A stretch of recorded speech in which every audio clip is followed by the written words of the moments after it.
Hello mga Beshiwaps!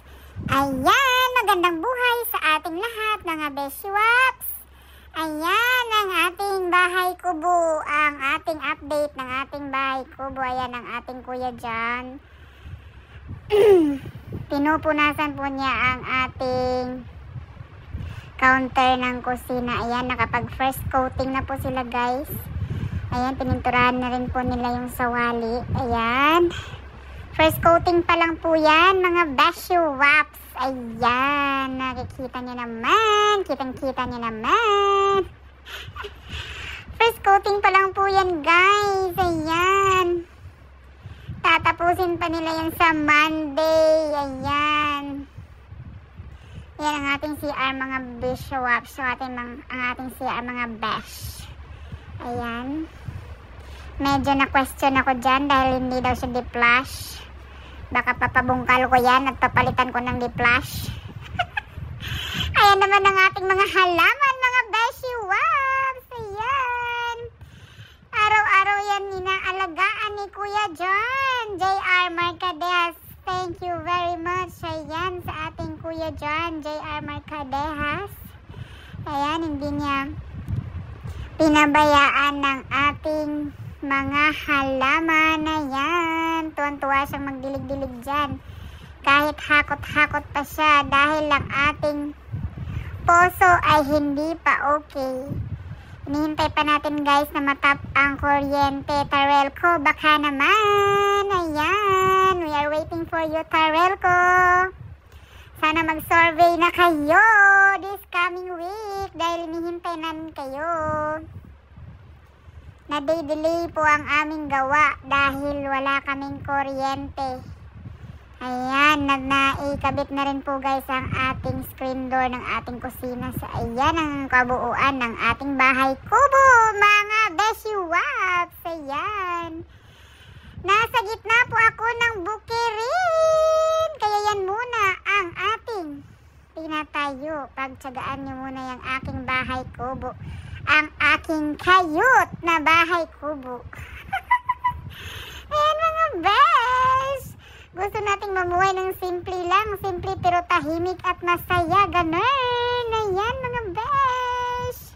Ang ganda-ganda ng pagkakakulay nila. First coating pa lang po yan mga Beshiwaps. Ayan ang ating screen door na ikabit na nila. Pero nanghihingalo yung kanilang extension wire. Kaya ang ating kusina ay hindi pa nila maikabit. Ang ating dyan. Ang ating pa-kitchen showcase dyan. Ayan. Meron pa tayong pa-surprise. Ayan. So pag binuksan at isinara, ayan, mayroon tayong hawakan mga Beshiwaps. Pero dahan-dahan lang tayo para hindi siya masira. Kailangan lahat dahan-dahan para hindi masira mga Beshiwaps.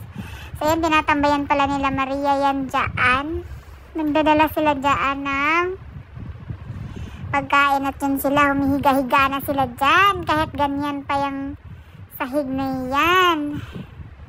Ayan. Medyo maano pa siya. Marami pang trabaho mga Beshiwaps.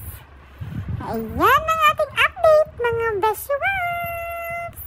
Ayan ang nakapaligid sa akin mga Beshiwaps. Ang nakapaligid sa ating bahay kubo. Ayan. Ang ating kapitbahay na baka at pagkain nila. At iyan ang mga palayan. Ayan. Ang ating poso, binalutan nila ng sako dahil hindi pa siya magamit mga Beshiwaps. Dahil waiting tayo sa Tarelco na maikabit. So ayan ang ating gilid ng ating bahay kubo mga Beshiwaps. Ayan. Sawali ng kaunti at lahat na ay concrete. Ayan mga Beshiwaps. So super safe naman tayo dyan dahil meron tayong mga kapitbahay na mababait. Ayan, kaya pinili natin na dyan tayo tumira sa Tarlac dahil ang mga tao ay mababait. Ang mga residente dyan ay mababait. Ganun, mga Beshiwaps. Ayan, I wanna say thank you sa lahat po na nanonood at tumatangkilik ng aking mga video. Salamat sa inyong lahat guys. Sa walang sawa po ninyong suporta sa ating mga uploaded video. Ayan. Maraming salamat sa mga hindi nag-skip ng ads. Ayan, malaking tulong po yan guys para sa ating mga upcoming projects. Kasi meron po tayo mga upcoming projects guys na feeding po tayo sa mga less fortunate children guys. Ayan. So malaking part po kayo ng ating advocacy. So ayan mga Beshi Waps, wanna say thank you and spread love, not hate mga Beshi Waps, dahil ang buhay na walang inggit at galit sa puso ay napakagaan at napakaalwan. Ayan, para dumaloy ang biyaya, magsaya lang. I love you all. Mwah, mwah. Chup chup.